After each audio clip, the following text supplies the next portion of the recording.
Dawood इब्राहिमने पाकिस्तानातनं phone केला अजितदादांना आणि सांगितलं की मला तुमच्या पक्षात घ्या, तर अजितदादा त्याला सन्मानाने घेतील. तर तुम्ही सगळेजण म्हणाल की हा विराज शिंदे ज्याला ह्यांनी घेतलेला आहे पक्षामध्ये, मकरंद पाटील आणि अजितदादांनी, त्याने असं काय घोडं मारले?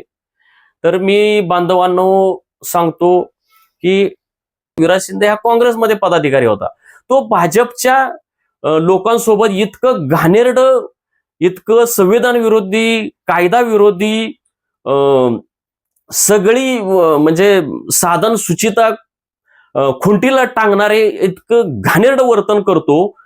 आणि मग असल्या व्यक्तीला अजितदादांनी कसं काय पक्षात घेतलं? 1 कोटी रुपये दिले, 1 कोटी रुपये रोख रक्कम दिली, अशा पद्धतीचा बनाव रचला गेला होता. आणि तो जो बनाव रचला गेला होता, या विराज शिंदेने तो बनाव रचलेला होता. तो अरुण देवकर आहे, तो एका मर्डर केस मधला तो आरोपी आहे. नगरला असताना पोलीस कोठडीमध्ये त्याने एका व्यक्तीचा, काही पोलिसांनी मर्डर केला असा त्याच्यावर गुन्हा दाखल आहे. अद्याप तो गुन्हा दाखल आहे. अरुण देवकरवर आणखीन एक दुसरा गंभीर गुन्हा असा आहे की एका हॉटेलवर त्याने वेश्या व्यवसायातल्या महिलेसोबत तो राहिला होता एका हॉटेलमध्ये, आणि तोही त्याच्यावर गंभीर गुन्हा दाखल आहे. विराज शिंदे यांची पत्नी आहे, तिला, त्या माऊलीला, त्या भगिनीला माझ्यासाठी ती भगिनीच आहे, तिला विराज शिंदेंनी राष्ट्रवादी काँग्रेसचं, अजित पवार गटाचं तिकीट मिळवून दिलेलं आहे जिल्हा परिषदेच्या निवडणुकीचं. आता मला त्या भगिनीला, त्या माऊलीला असं विचारायचं आहे की तुमचा जो हा पती आहे, हा संविधान विरोधी आहे, हा लोकशाही विरोधी आहे, तो महिलांवर खोटे गुन्हे दाखल करतो, पत्रकारांवर जो लोकशाहीचा चौथा स्तंभ आहे त्यांच्यावर खोटे गुन्हे दाखल करतो, जो यशवंतराव चव्हाणांचा विचार मातीमोल करतो. तर हा असला तुमचा जो पती आहे, त्या पतीबद्दल तुमची काय भूमिका आहे? तुम्ही मतदारांना आश्वासन देणार आहात का की असला जो पती आहे, या पतीला, जरी तो माझा पती असला तरी त्याला आम्ही तुरुंगात डांबू, त्याला जरी अजितदादांनी पक्षात घेतलं असलं तरी त्याची हकालपट्टी करू, असं तुम्ही उमेदवारांना सांगणार आहात का? मकरंद पाटलांना फोन केला आणि मकरंद पाटलांना म्हणलं की मला साहेब असं कळलं की तुम्ही विराज शिंदे जो आहे, ज्याच्यावर न्यायालयाने गंभीर ताशेरे ओढलेले, त्याला त्या पक्षात घेतलंय, त्याच्या पत्नीला तुम्ही उमेदवारी दिली असं मला कळलं, तर हे खरं आहे का? तर ते बोलले हो आम्ही दिली. तर मी बोललो पण साहेब हे चुकीचं आहे ना. म्हणजे एका बाजूला आम्ही लोकशाहीची, संविधानाची लढाई लढतोय, यशवंतराव चव्हाणांची विचाराची लढाई लढतोय, शिवशाहू फुले आंबेडकर विचाराची लढाई लढतोय, आणि मग तुम्ही असल्या विघातक लोकांना, समाजकंटकांना कसं काय तिकीट देता? ते अनिल देसाईंचंही नाव घ्या म्हणत होते, रणजित देशमुखांचं नाव घ्या म्हणत होते, प्रभाकर घारगेंचं नाव घ्या म्हणत होते, असं अनेकांचं नाव घ्या म्हणत होते. कुठल्या केसमध्ये? जे हा विराज शिंदे जो लोकशाहीसाठी घातक माणूस आहे, ज्याला आता अजित पवारांनी आपल्या पक्षात घेतलंय, त्याच्या तक्रारीच्या केसमध्ये पाप केलं विराज शिंदेने. परंतु त्याचे जे सासरे होते, विराज शिंदेचे सासरे, मला वाटतं त्यांचं नाव बहुधा सुरेश जाधव असं, ते काँग्रेसचे जिल्हाध्यक्ष होते.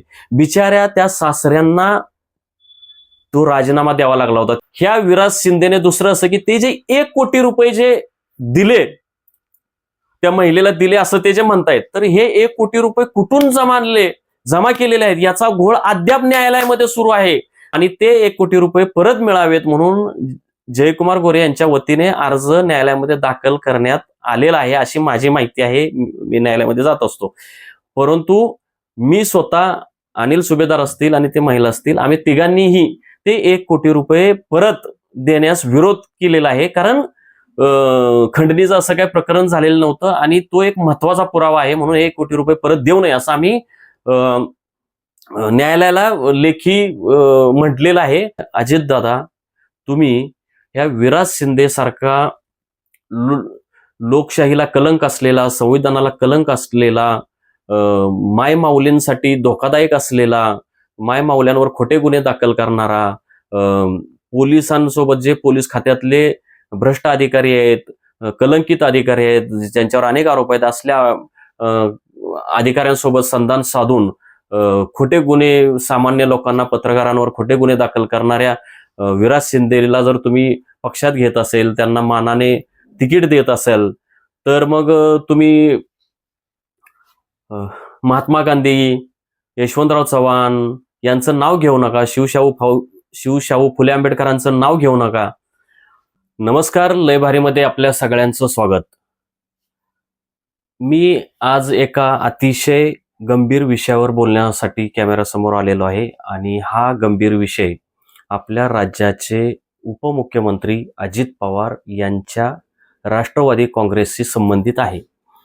तर गंभीर विषय असा आहे की आपल्या सगळ्यांना माहीत आहे, अजित पवार जरी भाजप सोबत सरकारमध्ये सामील झालेले असले तरी सुद्धा त्यांनी त्या सरकारमध्ये सहभागी होतानाच आणि त्यानंतरही वारंवार जाहीर सभांमध्ये, जाहीर प्रचारांमध्ये सातत्याने अजितदादांनी हे सांगितलेलं आहे की आम्ही जरी हिंदुत्ववादी भाजप सोबत असलो तरी आमचा हिंदुत्वाला विरोध आहे.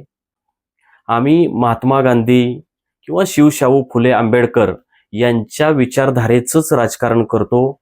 आम्ही पुरोगामी विचारधारेचंच राजकारण करतो आणि जरी सत्तेत असलो तरी आम्ही आमच्या विचारधारेपासून दूर जाणार नाही, लांब जाणार नाही, अशा आशयाचं अनेकदा वारंवार अजितदादांनी सांगितलेलं आहे. त्याच्यामुळे अजितदादा जरी भाजपसोबत सरकारमध्ये सामील झालेले असले तरी त्यांनी हा पुरोगामी विचार जपलेला आहे, शिवशाहू फुले आंबेडकर विचार जपलेला आहे. महत्वाचं म्हणजे यशवंतराव चव्हाणांचाही विचार त्यांनी जपलेला आहे. म्हणून अनेकांना त्यांच्याविषयी आशा वाटते, कधी कधी कौतुकी वाटतं आणि म्हणूनही पुरोगामी विचारधारेची लोक अजितदादांना मानतात, जरी ते हिंदुत्ववादी सरकारमध्ये गेलेले असले तरी. परंतु जे हिंदीमध्ये म्हण आहे, मुंह में राम बगल में छुरी, असं राजकारण अजितदादांचं आहे की काय, किंवा आहे की काय म्हणण्यापेक्षा तसंच आहे असं वाटतंय. अगदी उद्या जरी दाऊद इब्राहिमने पाकिस्तानातनं फोन केला अजितदादांना आणि सांगितलं की मला तुमच्या पक्षात घ्या, तर अजितदादा त्याला सन्मानाने घेतील, त्याला आमदार बनवतील, मंत्री बनवतील. कारण राजकारणामध्ये काही राजकीय गणित मांडावी लागतात आणि त्यासाठी अशा गोष्टी कराव्या लागतात, असं ते त्याचं समर्थन करू शकतील. आता हे असं इतकं टोकाचं अजितदादांबद्दल असं विधान करण्याचं कारण काय, असं तुम्ही प्रेक्षक विचाराल. तर मी सांगतो की अजितदादांच्या पक्षाने सातारा जिल्ह्यामध्ये माती खाल्ली. अगदी सातारा जिल्ह्यातले यशवंतराव चव्हाणांचा विचार संपवण्याचा घाट अजितदादांच्या राष्ट्रवादी काँग्रेसने सातारा जिल्ह्यामध्ये घातलाय असं स्पष्ट दिसतंय. शिवशाहू फुले आंबेडकरांचा विचार त्यांनी सातारा जिल्ह्यात पाक मातीमोल केलेला आहे. त्यांनी संविधान, लोकशाही, कायदा, न्याय प्रक्रिया हे सगळं धाब्यावर बसवलेलं आहे असं स्पष्ट दिसतंय. तर हे करणारे कोण आहेत, तर अजितदादांचे जे सातारा जिल्ह्यातले जे मंत्री आहेत मकरंद पाटील यांनी अतिशय चुकीची गोष्ट केली. काय चुकीची गोष्ट केली, तर त्यांनी एका विराज शिंदे नावाच्या अतिशय चुकीच्या, अतिशय वाईट प्रवृत्तीच्या व्यक्तीला राष्ट्रवादी काँग्रेसमध्ये घेतलेलं आहे. आणि नुसतं घेतलंच नाही, तर त्यांच्या पत्नीला, त्या पत्नीचं, त्या भगिनीचं, माऊलीचं मला नाव माहित नाही, परंतु त्या पत्नीला त्यांनी तिकीट दिलेलं आहे. आणि हे करत असताना त्यांनी त्यांच्या म्हणजे हे लक्षात आलेलं आहे, तरीही मुद्दाम मकरंद पाटील यांनी त्याला काय म्हणजे काय, तुम्ही जितका वाईट शब्द वापरता येईल तेवढा शब्द वापरला पाहिजे, अशी चूक, गंभीर चूक जाणीवपूर्वक, जाणून बुजून केलेली आहे. तर तुम्ही सगळेजण म्हणाल की हा विराज शिंदे ज्याला ह्यांनी घेतलेला आहे पक्षामध्ये, मकरंद पाटील आणि अजितदादांनी, त्याने असं काय घोडं मारले. तर मी बांधवांनो सांगतो की हा जो विराज शिंदे आहे, याच्यावर न्यायालयाने भयंकर शब्दामध्ये, अतिशय कडक शब्दामध्ये ताशेरे ओढलेले आहेत. आणि हे कुठल्या न्यायालयाने, तर सातारा सत्र न्यायालयाने ते ताशेरे ओढलेले आहेत. तर मुळात हा जो विराज शिंदे आहे, हा मंत्री जयकुमार गोरे यांचा जुना सहकारी होता, तो त्यांचा मित्र आहे. आणि जयकुमार गोरेंचं ऐकून विराज शिंदे यांनी अतिशय चुकीची गोष्ट केली आणि त्याच्यावरच सातारा सत्र न्यायालयाने ताशेरे ओढलेले होते. आणि जे न्यायालयाने, आता इथून पुढे मी जे तुम्हाला सांगेल की जयकुमार गोरे आणि विराज शिंदे यांच्यावर न्यायालयाने काय ताशेरे, गंभीर ताशेरे ओढले होते, तर ते मी तुम्हाला सांगतो. तर काय झालं होतं की म्हणजे मी पत्रकार आहे, पत्रकारिता करतो आणि आपला सगळ्यांना माहित आहे की लोकशाहीच्या बचावासाठी, संविधानाच्या बचावासाठी मी लढत आहे, लढा देत आहे पत्रकारितेच्या माध्यमातून. आणि त्यानंतर मी एका महिलेला न्याय द्यायचा प्रयत्न केला होता की ज्या महिलेचा आरोप होता की मंत्री जयकुमार गोरे त्यांना त्रास देतात वगैरे, आणि त्यांची मी मुलाखत घेतली होती. त्यानंतर त्या महिलेला 1 कोटी रुपये दिले, 1 कोटी रुपये रोख रक्कम दिली, अशा पद्धतीचा बनाव रचला गेला होता. आणि तो जो बनाव रचला गेला होता या विराज शिंदेने तो बनाव रचलेला होता. आणि त्या विराज शिंदेने पोलीस ठाण्यामध्ये पोलिसांच्या सोबत तो बनाव रचला होता. पोलीस अधिकारी त्यावेळी कोण होता, तर सातारा LCBचे जे प्रमुख होते अरुण देवकर, तर यांच्याशी संगनमत करून तो बनाव रचला होता. हे सगळं कुभांड होतं. न्यायालयाने ताशेरे ओढलेले आहेत. आणि ते जयकुमार गोरेंचं ऐकून हा प्रकार केलेला होता, हा प्रकार झालेला आहे, असंही न्यायालयाने स्पष्ट म्हटलेलं आहे. तर तो जो अरुण देवकर आहे LCBचा ऑफिसर, तो कोण आहे मी तेही तुम्हाला सांगतो. तर तो अरुण देवकर आहे, तो एका मर्डर केस मधला तो आरोपी आहे. नगरला असताना पोलीस कोठडीमध्ये त्याने एका व्यक्तीचा, काही पोलिसांनी मर्डर केला असा त्याच्यावर गुन्हा दाखल आहे. अद्याप तो गुन्हा दाखल आहे. आणि त्याला त्या गुन्ह्यातनं डिस्चार्ज मिळावा म्हणून त्याने ऍप्लिकेशन केलं होतं, ते सुद्धा न्यायालयाने मान्य केलेलं नाही. इतका गंभीर गुन्हा त्या अरुण देवकरवर आहे.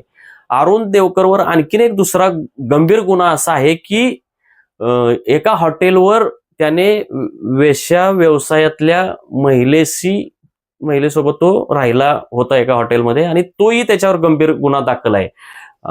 अरुण देवकरांचे असे अनेक कांड आहेत. तर अरुण देवकरांविषयी मी नंतरच स्वतंत्र एक व्हिडिओ करणार, त्याच्यात मी अधिक सांगेनच.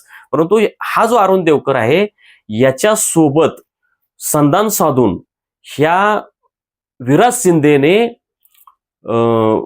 ती जी महिला आहे त्या महिलेचा वकील इनामदार, शाहिद इनामदार याला हाताशी धरून त्या इनामदाराने, वकील इनामदाराने आपल्या ऑफिसमध्ये त्या महिलेला बोलवून घेतलं.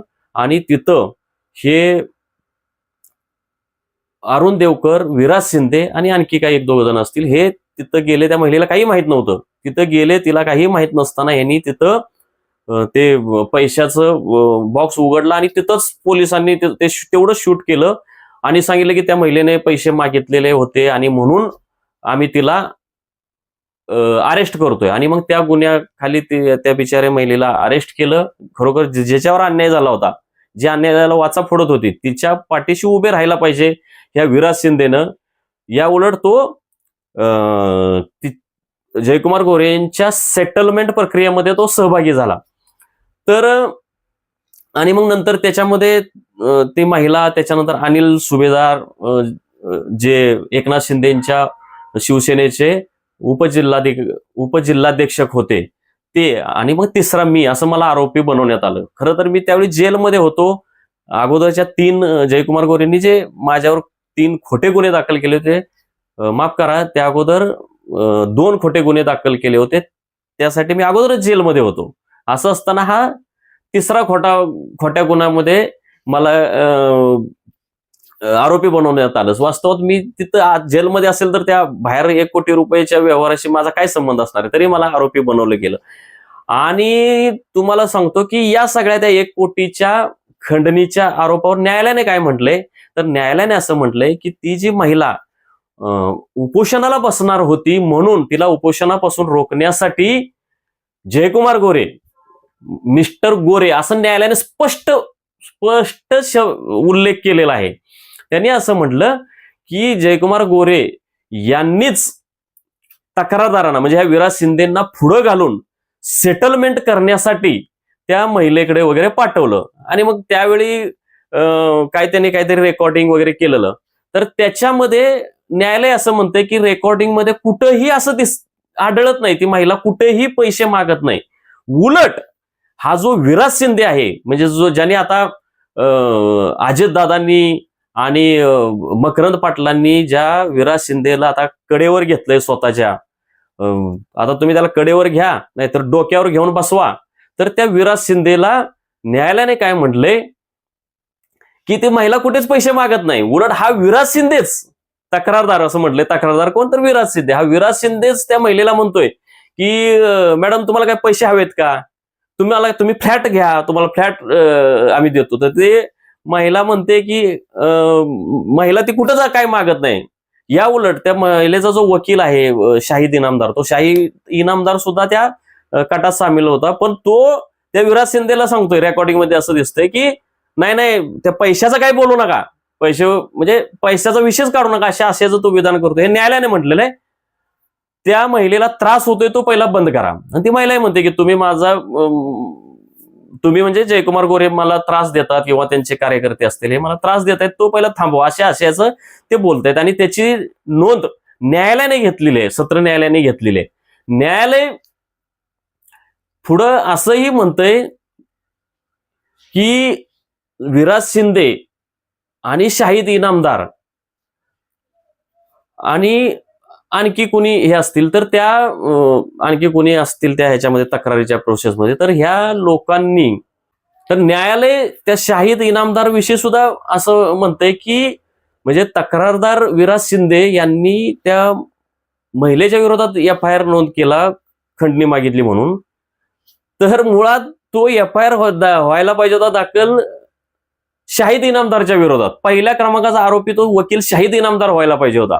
आणि त्याला का हे बनवलेलं नाही, त्याला का आरोपी बनवलं नाही असं न्यायालयाने विचारणा केलेली आहे. एवढंच नाही तर न्यायालयाने असं म्हटलंय की मंत्री जयकुमार गोरे जे आहेत त्यांचा जबाब का घेतलेला नाही, असं सुद्धा न्यायालयाने हे त्याच्यात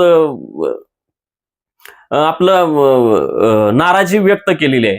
आणि न्यायालयाने, आणि बघा लक्षात घ्या, न्यायालय असं म्हणतंय की याच्यात कुठेही पुरावा दिसत नाही पैसे मागितलेला, पैशाला हात लावलेला नाही. उलट तक्रारदार आणि तो जो शाहिद इनामदार आहे त्या दोघांवर आणि पोलिसांवर गंभीर ताशेरे त्यांनी ओढलेले आहेत.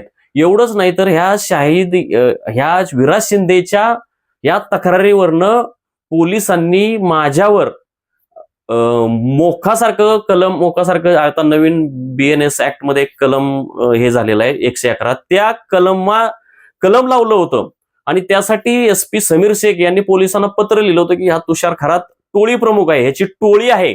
आणि टोळीमध्ये कोण, ती महिला आणि अनिल सुभेदार, असे आम्ही 3 जण टोळीमध्ये आहोत, असं पत्र त्या बिंडोक समीर शेख नावाचा त्यावेळेचा SP होता त्या बिंडोकने लिहिलं होतं. आणि कशामुळे लिहिलं होतं, तर हा बदमाश विराज शिंदे सारखा बावळट मूर्ख त्याने त्याच्या त्या तक्रारीवरून लिहिलं होतं. आणि बांधवांनो मी तुम्हाला सांगतो, मी गेले 25 वर्ष पत्रकारिता मुंबईत करतो. मी वाचन लिखाण या क्षेत्रातला मी माणूस आहे. आणि माझ्यावर असलं टोळी प्रमुख बनवलं होतं. आणि काय कारणं दिली होती त्यांनी, तर मी जमिनीचे व्यवहार करतो, जमिनी, आणि तुम्हाला सांगतो माझ्या अख्ख्या महाराष्ट्रात, अख्ख्या देशात आणि अख्ख्या जगात मी 1 गुंठा सुद्धा जमीन कुठं विकत घेतलेली नाही. आणि माझ्यावर असा आरोप ठेवला की मी जमिनीचे व्यवहार करतो. आणि ते 111 कलमामध्ये काय काय कुठल्या गुन्ह्यासाठी 111 कलम आहे तेही नमूद केलं होतं. म्हणजे अंमली पदार्थांची तस्करी करणे, वेश्या व्यवसाय करणे, महिलांना वेश्या व्यवसायामध्ये आणणे, त्याच्यानंतर मर्डर, खून, दरोडे घालणे, हे असलं कलम माझ्यावर लावलं होतं, त्या महिलेवर लावलं होतं. कुणाच्या सांगण्यावरून, तर ह्या विराज शिंदेच्या तक्रारीवरून ते लावलं गेलेलं होतं कलम. आणि परंतु न्यायालयाने ह्या कलम लावलं, त्याच्यावर न्यायालयाने असं म्हटलं की पोलिसांनी डोक्याचा वापर केलेला नाही, त्याच्यामुळे आम्हाला त्या कलमातनं त्यामुळे पोलिसांवर नामुष्की ओढवली आणि ते कलमातून आम्हाला बाहेर काढलं. म्हणजे ते कलम पोलिसांना ते कलम वगळावं लागलं. मग कल्पना करा की हा विराज शिंदे माणूस किती संविधान विरोधी, किती लोकशाही विरोधी, किती. आणि तुम्हाला बांधवांना सांगतो की ह्याच विराज शिंदेच्या तक्रारीच्या प्रकरणामध्ये मी कोल्हापूर जेलमध्ये असताना पुन्हा ह्याच प्रकरणामध्ये पुन्हा पोलिसांनी ताबा घेतला होता. ताबा कसा घेतला होता, तर ह्या प्रकरणाचा तपास सातारा पोलीस करत होते, सातारा शहर पोलीस. सातारा शहर पोलिसांनी त्यांना माहित होतं हे खोटं प्रकरण आहे, त्यामुळे त्यांनी सांगितलं की ते जे आयओ होते त्यावेळेचे, तर त्या आयओनी सांगितलं की हा तपास आम्ही करणार नाही, आम्ही खोटा तपास करणार नाही. म्हणून मग सातारा पोलिसांनी तो तपास वडूज पोलीस ठाण्याकडे दिला. आणि वडूज पोलीस ठाण्यामध्ये जो पीआय आहे घनश्याम सोनवणेच्या समोर मी अगोदरच्या जयकुमार गोरेच्या जो सोशल मीडिया प्रमुख आहे शेखर पाटोळे, त्याने माझ्यावर जो पहिला गुन्हा दाखल केला होता, त्यावेळी मी घनश्याम सोनवणेंच्या वडूज पोलीस ठाण्याच्या पोलीस कोठडीमध्ये होतो. तिथं मी सलग 6 दिवस महात्मा गांधीजींचं नाव घेऊन उपोषण केलं होतं, मी आंबेडकरांचं नाव घेतलं होतं, मी शिवाजी महाराजांचं नाव घेतलं होतं. अशा या थोर महापुरुषांची नावं घेऊन मी सलग 6 दिवस उपोषण केलं होतं. आणि त्यानंतर मध्ये 2-1 महिन्याचा काळ गेल्यानंतर परत मला ह्या केसमध्ये सातारा शहरची प्रकरण वडूजला ट्रान्सफर केलं आणि त्याच्यामध्ये घनश्याम सोनवणेकडे तो तपास दिला होता. त्या घनश्याम सोनवणेने माझ्यावर मारहाण केली होती, मला मारहाण केली होती. आणि मला तो का मारहाण केली होती, तर त्याचं म्हणणं होतं की तुम्ही या सगळ्या गटामध्ये प्रभाकर देशमुख, त्याच्यानंतर रामराजे नाईक निंबाळकर आणि यांच्यासहित आणखी बरेच जण, म्हणजे इव्हन अनिल देसाई, जे आता अजित पवार यांच्या पक्षात जे आहेत, अनिल देसाई, त्याच्यानंतर याच पक्षात असलेले आता बहुधा प्रभाकर देशमुख सुद्धा तिकडे गेलेले आहेत. तर त्या अनिल देसाईंचंही नाव घ्या म्हणत होते, रणजित देशमुखांचं नाव घ्या म्हणत होते, प्रभाकर घारगेंचं नाव घ्या म्हणत होते, असं अनेकांचं नाव घ्या म्हणत होते. कुठल्या केसमध्ये? जे ह्या विराज शिंदे, जो लोकशाहीसाठी घातक माणूस आहे, ज्याला आता अजित पवारांनी आपल्या पक्षात घेतले, त्याच्या तक्रारीच्या केसमध्ये माझ्यावर असा दबाव आणला होता की तुम्ही ह्या लोकांची नावं घ्या. मी म्हटलं अजिबात मी नाव घेणार नाही. आणि म्हणून मला हा घनश्याम सोनवणेने मला मारहाण केली होती. बांधवांनो, मला मारहाण केली होती ह्या घनश्याम सोनवणेने या विराज शिंदेच्या तक्रारीच्या केसमध्ये. आणि मला माझ्या दोन्ही मांड्यांवर उभा राहून घनश्याम सोनवणे स्वतः माझ्या दोन्ही मांड्यांवर उभा राहिला होता. तिथं कांबळे, शिरकोळे अशा लोकांनी मला माझ्या पायाच्या तळव्यांना पट्ट्यानं मारलं होतं, नंतर माझ्या हातानं मारलं होतं. हा जो घनश्याम सोनवणे आहे, त्याने माझ्या पाठीत स्वतःचे गुडघे रुतवले होते. इतका गुंड त्याला म्हणता येईल, कारण असे मारहाण करणारा माणूस याला गुंडच म्हटलं पाहिजे. असला हा खाकी वर्दीतला हा घनश्याम सोनवणे याने मला मारहाण केली होती. दुसऱ्या दिवशी मी न्यायालयामध्ये हे सगळं सांगितलं होतं. आणि सकाळी 11:30-12 वाजता न्यायालयामध्ये हा माझा मारहाणीचा विषय सुरू झाला होता. तो संध्याकाळी 7 वाजेपर्यंत तो विषय चालू होता. इतका तो गंभीर विषय आहे. आणि तो कुणामुळे निर्माण झाला? ह्या विराज शिंदेमुळे.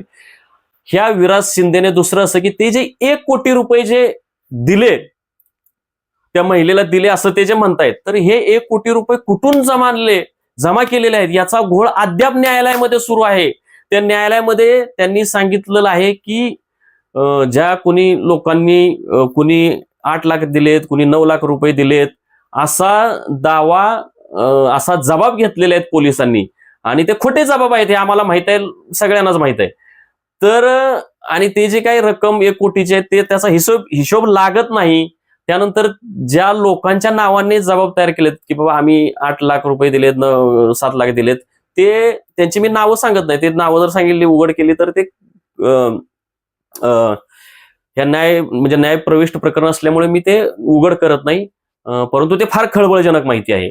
तर कारण ते खोटे जबाब घेतलेले आहेत पोलिसांना आणि ते दिसतं ऑफ द रेकॉर्ड माझी माहिती आहे की ते खोटे जबाब तयार केलेले आहेत.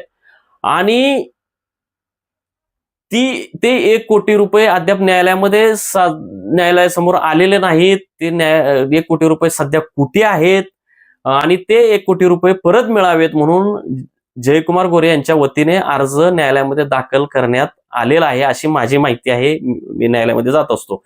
परंतु मी स्वतः, अनिल सुभेदार असतील आणि ते महिला असतील, आम्ही तिघांनीही ते 1 कोटी रुपये परत देण्यास विरोध केलेला आहे. कारण खंडणीचं असं काही प्रकरण झालेलं नव्हतं आणि तो एक महत्वाचा पुरावा आहे, म्हणून 1 कोटी रुपये परत देऊ नये असं आम्ही न्यायालयाला लेखी म्हटलेलं आहे.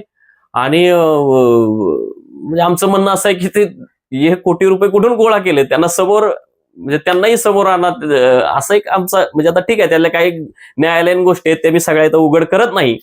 परंतु असला घोटाळेबाज हा विराज शिंदे, कारण ते 1 कोटी रुपये त्यानेच दिले असं त्याने दाखवलेलं आहे.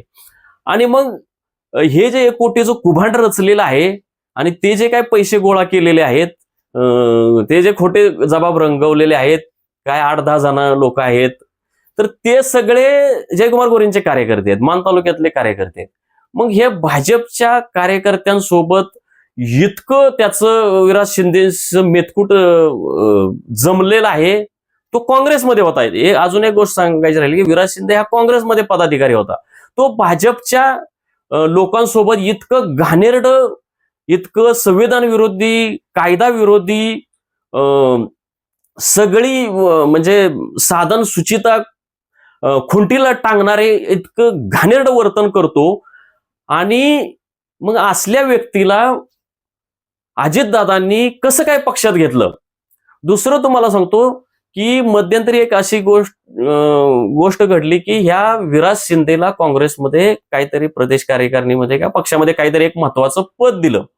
ते पद दिल्यानंतर सातारच्या काँग्रेस कार्यकर्त्यांमध्ये खळबळ उडाली. त्यांनी हर्षवर्धन पाटलांना सांगितलं की आम्ही राजीनामा देतो, तो जर माणूस असला संविधान विरोधी वागतोय, जो महात्मा गांधीजींचे ज्याला विचार माहित नाहीत, नेहरूंचे विचार माहित नाहीत, यशवंतराव चव्हाणांच्या विचारांना हरताळ फासतो, असल्या माणसाला जर तुम्ही तिकीट तुम्ही पक्षात घेत असाल, पद देत असाल, तर आमचेच राजीनामे घ्या असं हर्षवर्धन सपकाळांना सांगण्यात आलं वगैरे. आणि योगायोगाने मी गेल्या 15 आठवड्यापूर्वीच हर्षवर्धन सपकाळ साहेबांची मुलाखत घेतली होती. तिथं हा विषय मी खासगीमध्ये बोललो होतो की साहेब तुमच्याच एका पदाधिकाऱ्याने म्हणजेच ह्या विराज शिंदेने आमच्यावर खोटे गुन्हे हे केले. तर ते बोलले नाही, त्याला आम्ही लगेच पदावरून काढलं.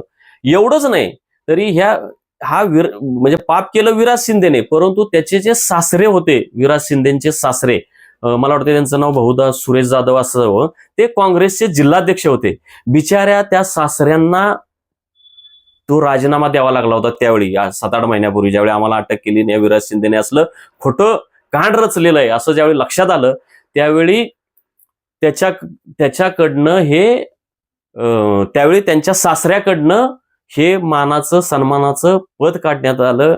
ते बिचारे जे सासरे सुरेश जाधव हे काँग्रेसची विचारधारेचे व्यक्ती आहे, निष्ठावंत काँग्रेसचे आहेत. ते असल्या भानगडी करत नाहीत, चांगला माणूस आहे. त्या चांगल्या माणसाला, चांगल्या सासऱ्याला बिचाऱ्यांवर नामुष्की आली आणि ते काँग्रेसचं जिल्हाध्यक्षपद सोडावं लागलं. कुणामुळे? तर हा आपला नासका जावई विराज शिंदेमुळे सासरे सुरेश जाधव यांना काँग्रेसचं अध्यक्षपद सोडावं लागलं होतं.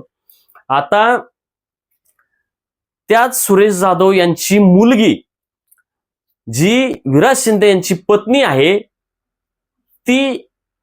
तिला त्या माऊलीला, त्या भगिनीला माझ्यासाठी ती भगिनीच आहे, तिला विराज शिंदेंनी राष्ट्रवादी काँग्रेसचं अजित पवार गटाचं तिकीट मिळवून दिलेलं आहे जिल्हा परिषदेच्या निवडणुकीचं. आता मला त्या भगिनीला, त्या माऊलीला असं विचारायचंय की तुमचा जो हा पती आहे हा संविधान विरोधी आहे, हा लोकशाही विरोधी आहे, तो महिलांवर खोटे गुन्हे दाखल करतो, पत्रकारांवर जो लोकशाहीचा 4था स्तंभ आहे त्यांच्यावर खोटे गुन्हे दाखल करतो, जो यशवंतराव चव्हाणांचा विचार मातीमोल करतो, तर हा असला तुमचा जो पती आहे त्या पतीबद्दल तुमची काय भूमिका आहे? तुम्ही मतदारांना आश्वासन देणार आहात का की असला जो पती आहे, या पतीला जरी तो माझा पती असला तरी त्याला आम्ही तुरुंगात डांबू, त्याला जरी अजितदादांनी पक्षात घेतलं असलं तरी त्याची हकालपट्टी करू, असं तुम्ही उमेदवारांना सांगणार आहात का? तुम्ही आता हा जो विराज शिंदेने जे माझ्या बाबतीत, अनिल सुभेदारांच्या बाबतीत आणि त्या महिलेच्या बाबतीत जे केलं, तो आणखीही लोकांच्या बाबतीत का करू शकणार नाही? तो तो जो त्या भगिनीला माझे विचार नाही की हा जो तुमचा विराज शिंदेने ते 1 कोटी रुपयांचं कुठून गोळा केले, कोण कोण त्याच्यात सामील आहे? तर ह्या 1 कोटीच्या प्रकरणावर तुमचं काय म्हणणं आहे? हा जो विराज शिंदे आहे, त्या विराज शिंदेने अरुण देवकर सारखा, ज्याच्यावर जरी तो पोलीस अधिकारी असला तरी तो आरोपी आहे, ज्याच्यावर गंभीर गुन्हे आहेत, त्याच्यासोबत संगनमत करून ह्या असल्या 1 कोटी रुपयांचं कुभांड रचलं. याविषयी तुम्ही मतदारांना काय सांगणार? तर या सगळ्या मला ज्यावेळी हेच कळलं मगाशी एक थोड्या वेळापूर्वी, तर मी मकरंद पाटलांना फोन केला आणि मकरंद पाटलांना म्हणलं की मला साहेब असं कळलं की तुम्ही विराज शिंदे जो आहे, ज्याच्यावर न्यायालयाने गंभीर ताशेरे ओढलेले आहेत, त्याला त्या पक्षात घेतलंय, त्याच्या पत्नीला तुम्ही उमेदवारी दिली असं मला कळलं. तर हे खरं आहे का? तर ते बोलले हो आम्ही दिली. तर मी बोललो पण साहेब हे चुकीचं आहे ना. म्हणजे एका बाजूला आम्ही लोकशाहीची, संविधानाची लढाई लढतोय, यशवंतराव चव्हाणांची विचाराची लढाई लढतोय, शिवशाहू फुले आंबेडकर विचाराची लढाई लढतोय, आणि मग तुम्ही असल्या विघातक लोकांना, समाजकंटकांना कसं काय तिकीट देता? तर ते बोलले नाही, तो माझ्याकडे आला होता आणि त्याला मी तो बोलला की मी आता जयकुमार गोरेंबरोबर नाही, त्याच्यामुळे मला तुम्ही तिकीट द्या, आणि म्हणून मी, आणि काही राजकीय गणित आम्हाला जुळवायची होती म्हणून आम्ही विराज शिंदेला तिकीट दिलं, असं मला मकरंद पाटलांनी सांगितलं. तर मी म्हटलं साहेब तुम्ही तुमची गणित जुळवताय हे बरोबर आहे, परंतु जे लोकशाहीसाठी, संविधानासाठी आमच्यासारखे लोक लढणार आहेत, तर आम्ही काय करायचं? तर ते बोलले की, आणि मी बोललो तुम्ही ज्यावेळी तुम्ही त्याला ह्या प्रकरणाविषयी विचारायला पाहिजे होतं. तर ते बोलले नाही, तो ज्यावेळी माझ्याकडे आला, विराज शिंदे ज्यावेळी माझ्याकडे आला, त्यावेळी मी म्हटलं की हे तू त्यावेळी चूक केलेली होती, हे मी त्याला निदर्शनास आणून दिलं, असं मकरंद पाटलांनी मला सांगितलं. तर विषय असा आहे, मला आश्चर्य असं वाटतंय की आणि एक शंका आहे जी अनेकांनी मला बोलून दाखवली की मकरंद पाटील आणि जयकुमार गोरे हे गेल्या काही दिवस एकमेकांवर आरोप प्रत्यारोप करतायत राजकीय. तर हे आरोप प्रत्यारोप करत असताना हे जयकुमार गोरे आणि मकरंद पाटील यांचे खरोखरच मतभेद आहेत राजकीय, दोघांमध्ये खरोखरच वैर आहे का, हे लोकांना दाखवण्याचं वैर आहे, आणि आतून दोघं एक आहेत की काय? की बाबा समजा जयकुमार गोरेंना वाटत असेल मला माझ्या पक्षात मी ह्यांना तिकीट देऊ शकत नाही, तर तुम्ही राष्ट्रवादीच्या पक्षातनं, तुमच्या पक्षातनं तिकीट द्या, म्हणून जयकुमार गोरेंनीच त्यांना तिकडं पाठवलंय की काय मकरंद पाटलांकडे, अशी मला शंका येते. आणि दुसरी शंका की मकरंद पाटील आणि जयकुमार गोरे दोघं एकत्रच आहेत की काय, आणि सत्तेत तसे ते दोघे एकाच मंत्रिमंडळात आहेत, सोबतच बसतात. आणि तिसरी गोष्ट अशी असू शकते की